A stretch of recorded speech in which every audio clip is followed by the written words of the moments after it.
Hi. Good morning, guys. Long day yesterday. We got a couple things left to do. So, where did I put my flashlight? There it is. So, as we can tell, again, more paint, but whatever.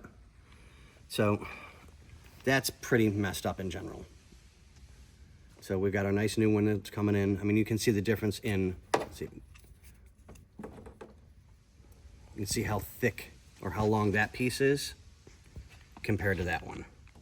Oh, yeah. I mean, it's just worn away to nothing. So we'll put our new one in. We've got both sides. We've got this one here and then on the other side. And as you can tell, Xander's already started on the door. So we'll get those dew strips put in on that side. And I think that's pretty much it. We're done for the moment. Oh no, we still got to do the doors. Oh, yeah. So we've got our adhesive. We'll give the car a quick vacuum and a clean while we're here today.